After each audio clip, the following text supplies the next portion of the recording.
ठीक है, तो मैं थोड़ा सा इस पे दोबारा इसको रिवाइज कर देता हूँ. Cofinite topology. Suppose X be any non empty set.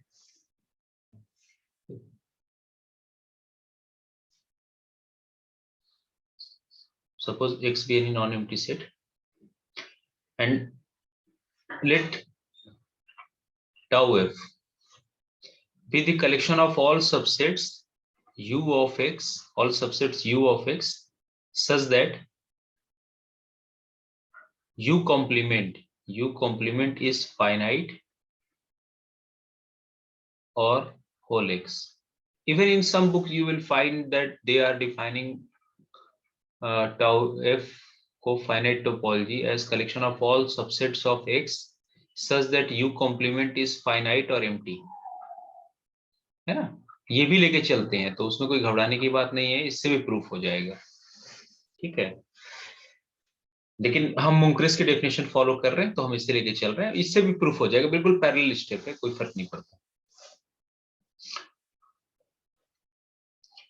ठीक है, तो हाँ, अब आपको क्या शो करना है. देखिए, if tau f is a topology, then first of all you need to show that first step is to, in fact, to show that tau f is a topology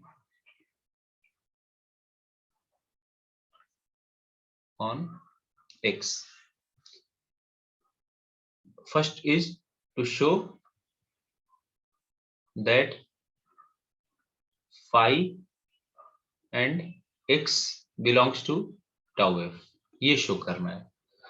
So now look at the definition, the way in which it is defined. Look at the way in which the set is defined.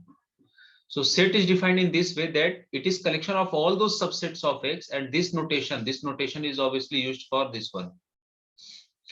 So tau f consists of all those subsets of x whose complement is either finite or whole x. So you need to write that phi belongs to tau f as the complement of phi's whole x which satisfies the definition. Is it clear to everyone? है ना. कल मैंने देखा copy में किसी ने post किया था, तो वहां पे आपने जो प्रूफ करना तो उसी को एज्यूम कर लिया था, let phi belongs to tau F. ऐसे नहीं करते. टाउ एफ का मेंबर होने के लिए यू को क्या होना चाहिए. अब इस डेफिनेशन को आपको यूज करना है. ये जो डेफिनेशन यहाँ लिखा हुआ है इसे यूज करना. उसका कॉम्प्लीमेंट या तो फाइनाइट होना चाहिए होल एक्स. तो फाई टाउ एफ का मेंबर, क्योंकि फाई का कॉम्प्लीमेंट क्या होल एक्स, तो ये कंडीशन फुलफिल कर गया ना. Second, similarly x belongs to tau f as the complement of x is phi, and phi being finite set. ठीक है ना. Hence, so first axiom we have already proved. First axiom completed. Now second, we need to use De Morgan's law. है ना, set theory में आपने पढ़ा है. So to show that we need to show that arbitrary union of u alphas, let u alpha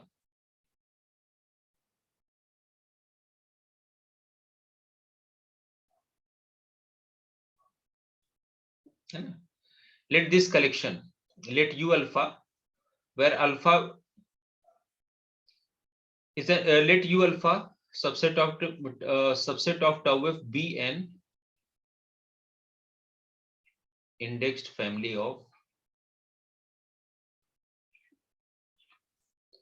non-empty subsets.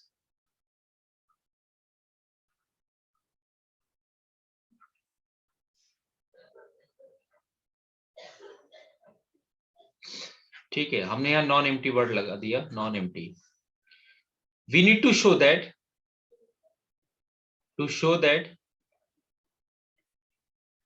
this collection, their union of this u alpha, where u alpha is coming from some indexed family of non-empty subsets of tau f, this belongs to tf.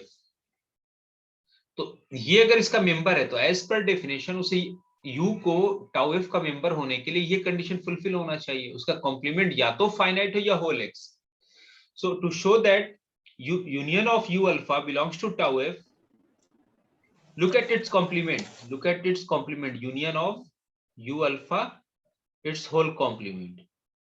So by definition this is basically one. I can also write this one as this is equal to x minus union of u alpha, है ना. Complement को इस तरह भी लिख सकते हैं. And by using De Morgan's law this is equivalent to intersection of x minus u alpha. कौन सा हुआ? By De Morgan's law. आप यहाँ साइड में लिखा जाता है कौन सी यूज किया. अभी सेट थ्योरी का बेसिक आप ये सब जानते हो. So my aim is to, unless I prove that its complement is either finite or whole x, I cannot say that union of u alpha belongs to tau f. Union of u alpha belongs to tau f. Please mute your mic. Union of now question is how to show that this belongs to tau f. See, each of the u alpha, I have chosen each of the u alpha, in fact this indexed family of non-empty set from tau f. So once it's member of tau f, it must satisfy this condition. Its complement is finite or x.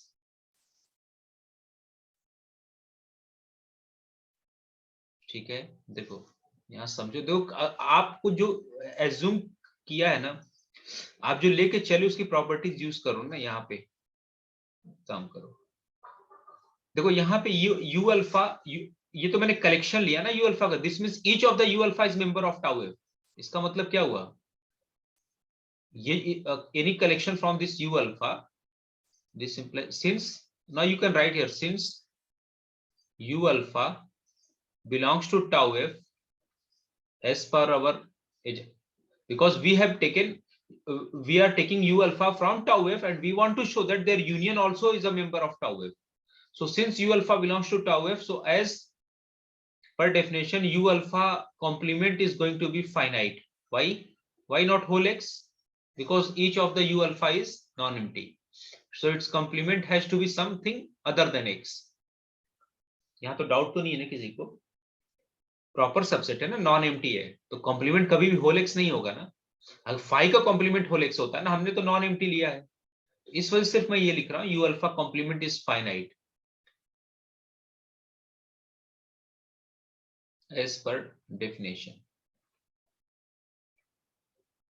Now in look u alpha complement or you can say this as x minus u alpha. एक ही बात हो गई ना, चाहे u alpha complement कह दो चाहे x minus u alpha. So this x minus u alpha is finite. This one is finite. And intersection of finite set is always, since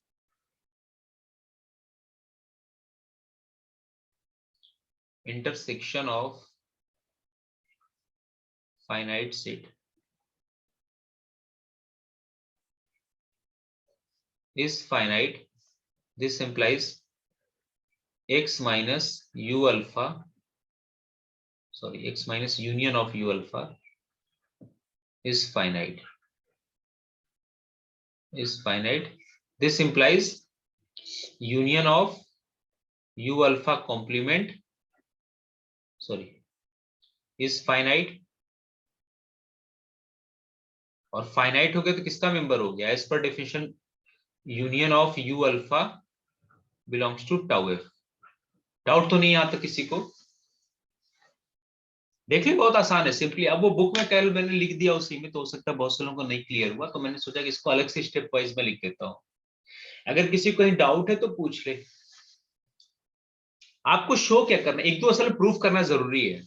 जैसे वो ठीक है, मैं रिजल्ट्स वगैरह सब करा दूंगा, आपको क्या कंपटीशन में रिक्वायरमेंट वो सब भी करा दूंगा, लेकिन कुछ होता है ना, जैसे मैथमेटिक्स में कुछ थ्योरम प्रूफ लिखना बहुत जरूरी है क्वांटिफायर्स यूज करके. और यहाँ सेट थ्योरी का बेसिक आपसे कहा था कि डी मॉर्गन्स लॉ वगैरह सब रिवाइज कर लेंगे. ठीक है, डाउट तो नहीं? मैं आगे बढ़ूं? यस सर, बढ़िया. लिखने का वे इंपॉर्टेंट है ना, ये प्रूव करना है कि phi belongs to tau F, और आपको बार बार यूज करना टाउ एफ की डेफिनेशन. टाउ एफ डिफाइन कैसे किया गया है? u is set as per this definition. u belongs to tau f means U complement is either finite or whole x। ये तो डेफिनेशन आपका एज्यूम किया गया है ना, तो आपको बार बार ये यूज करना। आपको यहाँ क्या दिखाना था कि each whatever u alpha you are choosing from tau f, look at, take their collection and take their union. Whatever u alpha you are choosing from tau f, their union will also be member of tau f. So I need to show that this already we are taking from tau f. I need to show that their union belongs to tau f. So for u to be member of tau f, its complement should be either finite or whole x, because we are doing for non-empty subsets. What will happen if any one of them is empty? क्या होगा? यहाँ तो जैसे एक non trivial case लिखा हुआ non empty, मैंने ये कहा कि अगर इनमें से कोई एक यू अल्फा अगर एम्प्टी हो गया तो क्या होगा? कोई फर्क पड़ेगा? उसका कॉम्प्लीमेंट एक्स हो जाएगा। Very good. तो वो भी तो यहाँ पे है ना, मेंबर तो होगा, तो भी ठीक है। Yes sir. है ना, मतलब एक केस डिस्कस किया हुआ नॉन ट्रिवियल, लेकिन अगर मान लो उनमें से एक, तो कॉम्प्लीमेंट में एक्स आ जाएगा। तो कॉम्प्लीमेंट में एक्स तो क्या दिक्कत है? एक्स तो हो सकता है ना, पॉसिबिलिटी है ना, या तो फाइनाइट हो या होल एक्स। प्रॉपर क्वेश्चन है कि जब नॉन एम्प्टी है तो क्या होगा? तो आपको ये फाइनाइट शो करना होगा। तो डी मॉर्गन्स लॉ से उसका कॉम्प्लीमेंट देखा, क्योंकि यू अल्फा मेंबर है इसका टाउ एफ का, तो इसका complement X minus U alpha क्या होगा? फाइनाइट। और फाइनाइट सेट का इंटरसेक्शन क्या होता है? यहाँ पे ये alpha belongs to index set है, that index set can be arbitrary, I mean countable, uncountable, ठीक है ना। इसलिए कहीं भी मैंने i equal to 1 to n या इस तरह का नोटेशन यूज नहीं किया है, क्योंकि जो यूनियन के डेफिनेशन में अगर आप एग्जाम सेकंड देखो तो वहां पे आर्बिट्री यूनियन है, ठीक है। थर्ड पार्ट आपको क्या शो करना है? हमेशा देखो सामने डेफिनेशन रखा करो, टाउ एफ क्या है, किस तरह डिफाइन है? ऑल दो subsets of X whose complement is finite और whole X, whose complement is finite और होल एक्स। बहुत आसान है टोपोलॉजी, अगर आप थोड़ा सा डेफिनेशन वगैरह क्लियर करो ना लिखने का, तो इससे आसान कोई सब्जेक्ट नहीं है। And in every question you will find something new, this is why topology is very interesting. Tau F is collection of all those subset of x whose complement is either finite or whole x. Now third part, to show that intersection of ui, I is running from 1 to n, belongs to tau f, ये तो show करना है for u1 u2 un belonging to tau f। यहाँ पे देखो, याद रखो finite है, इसलिए यहाँ पे मैंने 1 to n इंडेक्सिंग कर दी। किसी भी काउंटेबल सेट की आप इंडेक्सिंग कर सकते हो, चाहे वो फाइनाइट हो चाहे infinite, provided it should be countable. तो अब आप ये u1 u2 un आप टाउ एफ का मेंबर लेके चल रहे हो, और आपको ये शो करना है कि उनका फाइनाइट इंटरसेक्शन भी क्या है? टाउ एफ का मेंबर है ना। So for this look at its complement, look at the complement of ui's complement. जाओ तो लिख दो i equal to 1 to n। हर एक u1 के पास क्या प्रॉपर्टी, उसका कॉम्प्लीमेंट फाइनाइट है या होल एक्स? हर एक u1 के पास क्या है? Yes sir. है ना। ये u1 belongs to tau F कहने का मतलब ही हो गया कि by definition u whenever u belongs to tau f, this means its complement will be either finite or whole x। तो ये u1 u2 un इन सब के कॉम्प्लीमेंट या तो फाइनाइट होंगे या होल एक्स। अब इस प्रॉपर्टी को यूज करके मुझे ये दिखाना है कि इंटरसेक्शन ऑफ ui भी टाउ एफ का मेंबर है।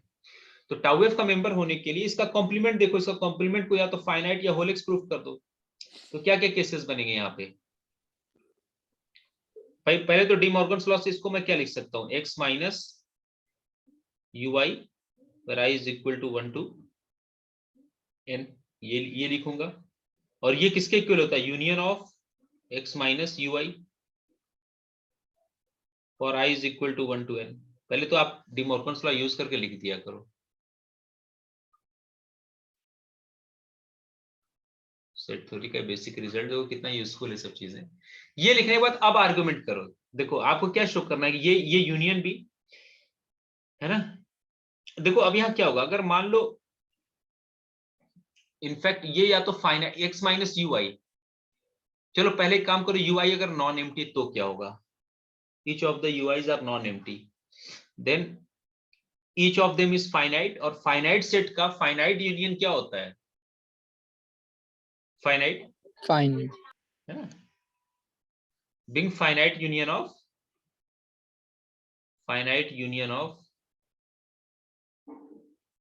finite sets,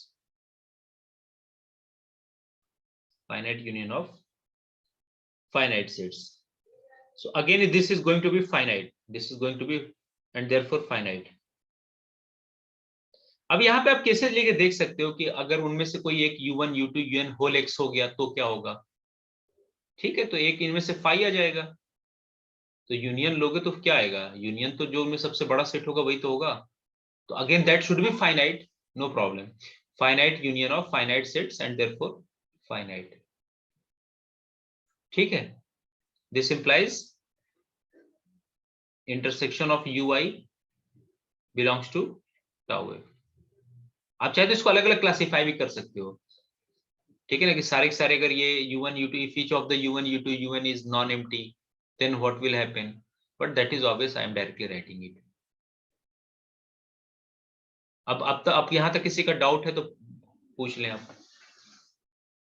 अब मैं ये कह रहा था कि जैसे कुछ बुक्स में देखोगे ना, जैसे मान लो आप, हमने ये डेफिनेशन यूज किया, लेकिन क्या होता है ना, कभी कभी किसी कुछ बुक्स में देखोगे तो वो ये डेफिनेशन यूज करते हैं, जैसे they are defining tau F as collection of all u subset of x such that u complement is finite or empty set. तो क्या ये टोपोलॉजी नहीं बनाएगा, आप सेम लॉजिक से सोचो इस पे, मैं टाइम देता हूं, सोच खुद से करके देखो, चलिए पेन कॉपी आप लोग निकालें और करके, अब मैं इसको चेंज कर देता हूं और बिल्कुल सिमिलर वे में प्रूफ करके और बुक में ग्रुप में पोस्ट करें, व्हाट्सएप ग्रुप में. सर इसमें x फाइनाइट सेट है, can be finite, can be infinite, you need to prove for both. Okay, I am ending class here, है ना, आप लोग सॉल्व Okay, करके sir. हाँ ग्रुप में पोस्ट कर देंगे, ताकि ना मैं एक्चुअली जैसे कल किसी बच्चे ने बहुत अच्छा सॉल्व किया था आप में से, तो ट्राई अच्छा किया था, हालांकि उसमें कुछ गलती थी, तो इस वजह से मैंने वो प्रूफ करके दिखाया. स्टार्टिंग में ना प्रूफ जब लिखेंगे, हाँ लिखना बहुत जरूरी है, वो ठीक है समझ रहे हैं आप सब कुछ, लेकिन क्या होता है एग्जाम में जाते हैं ना तो सही से आंसर एक्सप्रेस ना करने की वजह से मार्क्स नहीं मिलते. इस वजह से मैं स्टार्टिंग के क्लास में थोड़ा सा इस पे भी वर्कआउट करता हूँ, ताकि अगर पीछे अगर आपने नहीं भी चीजें पढ़ी या भूल गई तो वो चीजें रिकॉल हो जाए. मकसद ये होता है कि किस लेवल से पढ़ाना है, इसलिए आपको वो आंसर देख के फिर मैं उसी हिसाब से फिर आपको जो शॉर्ट कमिंग्स है वो आपको इम्प्रूव करा दूंगा. ठीक है, तो अभी बैठ के कर ले भी, टाइम आपके अगली क्लास में. Yes, sir. Okay, sir. Okay sir. Thank you. Thank you, sir.